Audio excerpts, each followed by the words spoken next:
మన హైదరాబాద్ దేశంలోనే fastest growing city. Bengaluru తర్వాత ఇండియా ఒక సెకండ్ లార్జెస్ట్ ఐటీ హబ్ మన హైదరాబాద్. ఇయర్ 2022లో 1.83 lakhs crores ఐటీ ఎక్స్పోర్ట్స్ హైదరాబాద్లో జరిగాయి. 1500 plus IT companies, approximately 8 lakhs plus employees ఇక్కడ పనిచేస్తున్నారు. ఎన్నో మేజర్ కంపెనీస్ హైదరాబాద్లో తమ హెడ్ క్వార్టర్స్ని సెటప్ చేశాయి. ఇంకా ఇక్కడ ఇంపార్టెంట్ ప్రాజెక్ట్స్ పైన వర్క్ అనేది జరుగుతూనే ఉన్నాయి. IBM, అమెజాన్, గూగుల్, మైక్రోసాఫ్ట్ ఇంకా యాపిల్ లాంటి కంపెనీస్ మన హైదరాబాద్లోనే ఉన్నాయి. మైక్రోసాఫ్ట్ యొక్క second largest research and development centre హైదరాబాద్లోనే ఉంది. అమెజాన్ యొక్క లార్జెస్ట్ కార్పొరేట్ ఆఫీస్ కూడా ఇక్కడే ఉంది. హైదరాబాద్లో ఇంత ఇన్వెస్ట్మెంట్ అండ్ గ్రోత్ కారణాలు ఏంటి అనేది కూడా ఈ వీడియోలో అనేది క్లియర్గా మనం ఎక్స్ప్లోర్ చేస్తాం. వీడియో చాలా ఇంట్రెస్టింగ్ ఉంటుంది. హైదరాబాద్ ఒక హిస్టరీ మీరు తెలుసుకోవాలనుకుంటే ఈ వీడియో ఎండ్ వరకు మీరు చూడాల్సిందే. హలో అండి, నమస్కారం. నేను మీ వెనుకల life and business coach. First of all thank you so much for clicking on this video. ఈ డెవలప్మెంట్కు మెయిన్ రీజన్స్ చూసుకుంటే గవర్నమెంట్ యొక్క సపోర్టు, ఇంకా లోకల్ లెవెల్లో స్కిల్ డెవలప్మెంట్ అని మనకి కనిపిస్తున్నాయి. స్టార్టప్ ఇంక్యుబేషన్ కోసం మన ప్రీవియస్ స్టేట్ గవర్నమెంట్ నిర్వహించిన ప్రాజెక్ట్స్ లైక్ టీ హబ్ లాంటివి ఫౌండర్స్కు రిసోర్సెస్ కోసం హెల్ప్ చేశాయి అండ్ న్యూ ఫౌండర్స్కు ఎంకరేజ్మెంట్ కూడా అందిస్తున్నాయి. మన హైదరాబాద్లో ఇండస్ట్రీ రెడీ వర్క్ ఫోర్స్ ఉండడం వల్ల గ్రోత్ చాలా అద్భుతంగా జరుగుతుందన్నమాట. మన మెయిన్ తెలంగాణలో 380 ప్లస్ ఇంజనీరింగ్ కాలేజెస్ ఉండడం వల్ల స్కిల్డ్ వర్క్ ఫోర్స్ కూడా ఈజీగా కంపెనీస్కు అందుబాటులో అనేది ఉంది. ఇలాంటి సక్సెస్ని చూసిన తర్వాత కొత్త కంపెనీస్ కూడా హైదరాబాద్నే బెస్ట్ డెస్టినేషన్లో చూస్తున్నారనమాట. రీసెంట్గా జరిగిన వరల్డ్ ఎకనామిక్ ఫోరంలో మన తెలంగాణ స్టేట్ 36,500 crores ఆఫ్ ఇన్వెస్ట్మెంట్ను అట్రాక్ట్ చేయడంలో సక్సెస్ఫుల్ అయ్యిందనమాట. ఇక్కడి వరకు రీచ్ అవ్వడం అనేది అంత ఆషామాషి కాదు. టైం టు టైం చేంజ్ అవుతూ డెవలప్మెంట్ అవుతూ మన హైదరాబాద్ ఒక బెంచ్ మార్క్ను సెట్ చేసి మన కంట్రీని ప్రౌడ్ అనేది చేసిందనమాట. మెయిన్లీ డైమండ్ ట్రేడ్ అనేది కూడా హైదరాబాద్లో జరిగేది అనమాట. 1591లో చార్మినార్ను కుతుబ్ కుతుబ్ అనేది నిర్వహించారు. గోల్కొండ డైమండ్స్ను గోదావరి కృష్ణ రివర్స్ యొక్క డెల్టా రీజియన్లో మైన్ చేసేవారు. ఇక్కడ టాప్ క్వాలిటీ జెమ్స్ కూడా దొరికేవి. వరల్డ్ ఫేమస్ కోహినూర్ డైమండ్ కూడా ఈ రీజియన్లోనే దొరికింది. ఇంకా other popular industries like pearls, steel, arms మరియు ప్రింటెడ్ ఫైబ్రిక్స్ హైదరాబాద్లో దొరికేవి. కాబట్టి ప్రజలు కూడా ఇక్కడ సెటిల్ అవ్వడం స్టార్ట్ చేశారనమాట. కుతుబ్ షా డైనెస్టీకి చెందిన కుతుబ్ కుతుబ్ షా 1589లో హైదరాబాద్ని స్థాపించారు. అతను రాజధాని అయిన గోల్కొండలో నీటి కొరత కారణంగా మూసీ నదికి సమీపంలో చిన్న పట్టణాన్ని నిర్వహించాలని అనుకున్నారనమాట. రాజధాని గోల్కొండ నదికి 7 to 8 kilometers దూరంలో ఉన్నా సరే నీటి కొరత కారణంగా అక్కడి నుంచి షిఫ్ట్ చేయాలని అనుకున్నారు.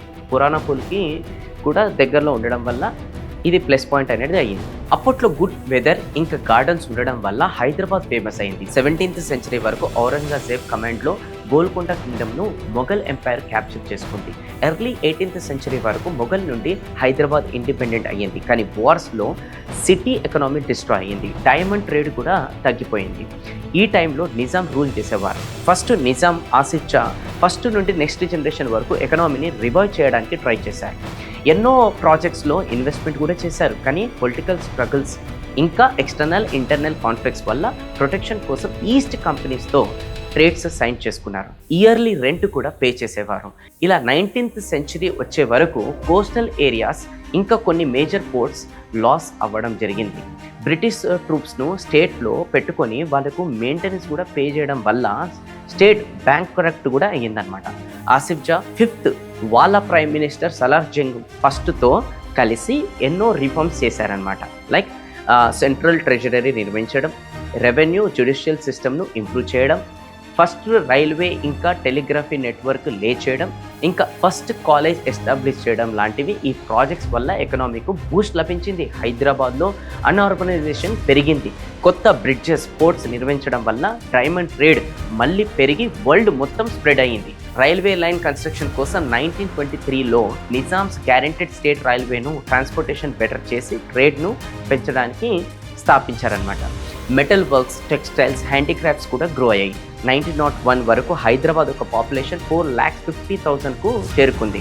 మొత్తం బ్రిటిష్ ఇండియాలో 4th పాపులేటెడ్ సిటీగా హైదరాబాద్ అనేది చోటు తగ్గించుకుంది. కొన్ని ఇయర్స్ తర్వాత హైదరాబాద్లో ఒక డేంజరస్ ఫ్లడ్ అనేది వచ్చిందనమాట. అదే ద గ్రేట్ మూసీ ఫ్లడ్. అప్పుడు 15,000 పీపుల్ చనిపోయారు, 2 lakhs పీపుల్ ఎఫెక్ట్ అయ్యారు. మూసీ రివర్ పై ఉన్న పురాణా పుల్ తప్ప అన్ని బ్రిడ్జెస్ డిస్ట్రాయ్ అయ్యాయి. ఫ్యూచర్లో మళ్ళీ ఇలాంటివి జరగకూడదని నిజాం సిటీని రీడిజైన్ చేసి కన్స్ట్రక్ట్ చేయాలని అనుకున్నారు. అందుకోసమే దేశంలోనే ఫస్ట్ అండ్ ప్రామినెంట్ సివిల్ ఇంజనీర్లో ఒకరైన శ్రీ విశ్వేశ్వరయ్య గారిని మోడర్న్ ఫ్లడ్ ప్రివెన్షన్ సిస్టమ్ కోసం అపాయింట్ చేశారు. విశ్వేశ్వరయ్య గారు చెప్పడంతో సిటీ హైదరాబాద్కు వెస్ట్ సైడ్లో ఉస్మాన్ సాగర్ అండ్ మరియు మన హిమాయత్ సాగర్ను నిర్వహించారనమాట. ఇలా ఫార్మింగ్కు నీళ్లు దొరికేవి, ఇంకా సరౌండింగ్ రీజన్స్ అగ్రికల్చర్లో కూడా ప్రొడక్టివిటీ కూడా పెరిగింది. ఎన్నో ఇన్స్టిట్యూషన్స్, పబ్లిక్ బిల్డింగ్స్ను కూడా నిర్వహించారు. Like Begumpet airport, Hyderabad state bank, Osman university, Nizam hospital, ఇంకా హైదరాబాద్ కోర్ట్, బేగంపేట్ ఎయిర్పోర్ట్తో పాటు నిజామ్స్ టాటా ఎయిర్లైన్స్తో కలిసి ఒక ఎయిర్లైన్ని కూడా ప్రారంభించారు. 1937లో నిజాంను వరల్డ్స్ రిచెస్ట్ పర్సన్గా డిక్లేర్ చేశారు.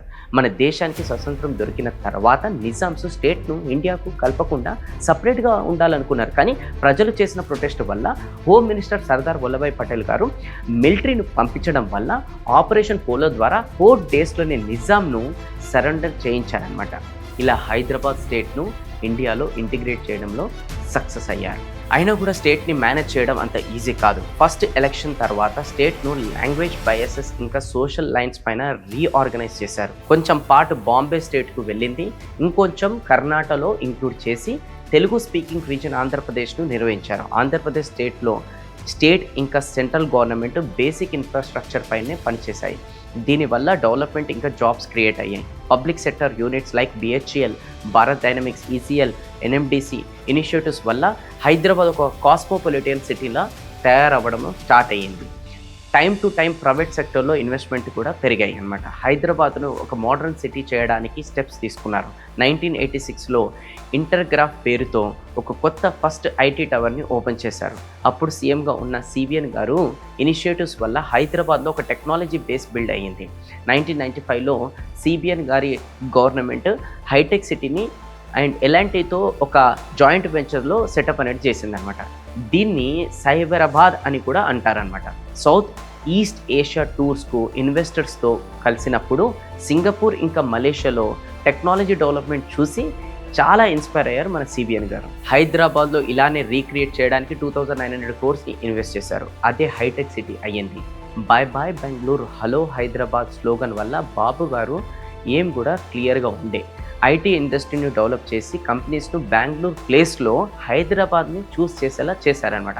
దీనికోసం CVN ఇంకా వాళ్ళ మినిస్టర్ పెద్ద international companies like Microsoft, CA technologies, డిలాయిట్కు విజన్ 2020 అనేది చూపించారు. CVN గారు పర్సనల్గా బిల్ గేట్స్ని మైక్రోసాఫ్ట్ డెవలప్మెంట్ సెంటర్ను హైదరాబాద్లో బిల్డ్ చేయడానికి కన్విన్స్ చేశారు. బయోటెక్నాలజీ కంపెనీస్ను అట్రాక్ట్ చేసి భారత్ బయోటెక్తో కలిసి జినోమ్ వ్యాలీ నిర్వహించారు.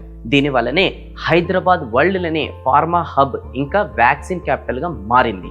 మీకు హైటెక్ సిటీ ఫుల్ ఫామ్ తెలుసా? తెలిస్తే కమెంట్ బాక్స్లో నాకు చెప్పండి. హైటెక్ సిటీలోని ఫస్ట్ IT రిలేటెడ్ బిల్డింగ్గా సైబర్ టవర్స్ని నిర్వహించారు. దీని యూనిక్ డిజైన్ అందరినీ కూడా అట్రాక్ట్ చేసింది. హైదరాబాద్ సిటీ ఆఫ్ పిరల్స్ నుండి IT సిటీ ఇంకా ఫార్మసీ ఇండస్ట్రీకు డెస్టిన్లా తయారైంది. రాజియా మైండ్ స్పేస్ IT పార్క్లో చాలా త్వరగా డెవలప్ అనేది జరిగింది. కేవలం 14 monthsలోనే 93,000 square meters office building raise అవ్వడం స్టార్ట్ అయ్యాయి. Hyundai, IBM, Accenture, bank of America ఇంకా చాలా కంపెనీస్ ప్రజెన్స్లో 10,000 people జాబ్ చేయడం అనేది స్టార్ట్ చేశారు.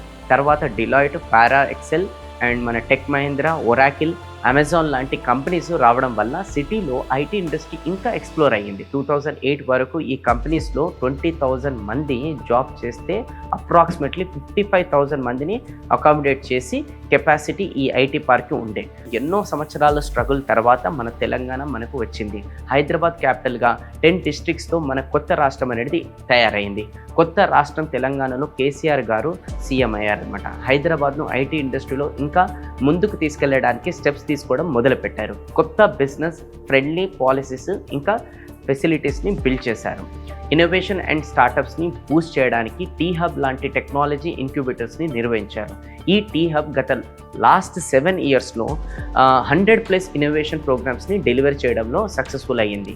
ఇదే కాకుండా 2,000 స్టార్టప్స్ను మన కంట్రీలో ఇంకా వరల్డ్లో గ్రో అవ్వడానికి ఇన్ఫ్లుయెన్షియల్ స్టాక్ హోల్డర్స్తో కనెక్ట్ అవ్వడానికి టీ హబ్ హెల్ప్ చేసింది. టీ హబ్ను ex CM KCR and ex IT minister KTR గారు టాటా సన్స్ చైర్మన్ అయిన రతన్ టాటాతో కలిసి లాంచ్ చేశారు. టీ హబ్ ప్రైవేట్ కంపెనీస్కే కాకుండా స్టేట్ అండ్ సెంట్రల్ గవర్నమెంట్ యొక్క ఆర్గనైజేషన్ను ఇన్నోవేషన్ ఈకోసిస్టమ్ని బిల్డ్ చేయడంలో హెల్ప్ చేసింది. నేషనల్ స్టార్టప్ అవార్డ్ 2022లో టీ హబ్కు బెస్ట్ ఇంక్యుబేటర్గా కూడా లభించింది. దాని సక్సెస్ తర్వాత టీ హబ్ 2.0ను కూడా లాంచ్ చేశారు. ఇవే కాకుండా మన హైదరాబాద్లో న్యూ ఏజ్ ఎంటర్ప్రైనర్స్ కోసం చాలా హయ్యర్ ఎడ్యుకేషన్ ఆప్షన్స్ కూడా ఉన్నాయి. 3 సెంట్రల్ యూనివర్సిటీస్, 3 డిమైండ్ యూనివర్సిటీస్, ఇంకా 4 స్టేట్ యూనివర్సిటీస్ కూడా ఉన్నాయన్నమాట. ఉస్మాన్ యూనివర్సిటీ అనేది ఒక పబ్లిక్ స్టేట్ యూనివర్సిటీ. దాన్ని 1918లో అప్పటి నిజాం కట్టించారనమాట. ఇది హైదరాబాద్లోనే ఓల్డెస్ట్ యూనివర్సిటీ. టెక్నికల్ యూనివర్సిటీస్ విషయానికి వస్తే ఇక్కడ ఐఐటి, IIIT లాంటి ఇన్స్టిట్యూషన్స్ కూడా ఉన్నాయన్నమాట. ఇంకా హైదరాబాద్లో అప్ స్కిల్లింగ్ కోసం ఎన్నో కోచింగ్ అండ్ ట్రైనింగ్ ఇన్స్టిట్యూషన్స్ కూడా ఉన్నాయి. బిజినెస్ను అట్రాక్ట్ చేయడానికి వరల్డ్ క్లాస్ ట్రాన్స్పోర్ట్ ఇన్ఫ్రాస్ట్రక్చర్ చాలా ఇంపార్టెంట్ కాబట్టి ఎయిర్పోర్ట్ను హైటెక్ సిటీతో కనెక్ట్ చేస్తూ సిటీ చుట్టూ ఉన్న ఔటర్ రింగ్ రోడ్, సిటీ ట్రాన్స్పోర్ట్ను స్పీడప్ చేసిన హైదరాబాద్ మెట్రో 2017లో స్టార్ట్ అయింది. ఇలా ఇవన్నీ హైదరాబాద్ను దేశంలోని ఫాస్టెస్ట్ గ్రోయింగ్ సిటీని అయ్యేలా హెల్ప్ చేశాయన్నమాట. ఫ్యూచర్లో కూడా మంచి ప్లాన్స్తో మన హైదరాబాద్ను ఈ కొత్త గవర్నమెంట్ ఇంటర్నేషనల్ సిటీస్కు తగ్గట్టుగా తయారు చేయాలని మనస్ఫూర్తిగా కోరుకుంటూ చూద్దాం. ఇంకా నెక్స్ట్ వీడియోలో కూడా నేను చెప్తా ఇప్పుడున్న గవర్నమెంట్ అసలు గోల్ ఏంటి, ఫర్దర్గా హైదరాబాద్ని ఇంకే రేంజ్లో డెవలప్మెంట్ చేయబోతున్నాను. ఇప్పటి వరకు నేను పాస్ట్ ప్రజెంట్ గురించి మాట్లాడినా. నెక్స్ట్ ఫర్దర్ వచ్చే వీడియోస్లో హైదరాబాద్ ఒక డెవలప్మెంట్ గ్రోత్ గురించి కూడా నేను మాట్లాడతాను అనమాట. ప్రజెంట్ గవర్నమెంట్ ఎట్లాంటి విజన్తో నేను.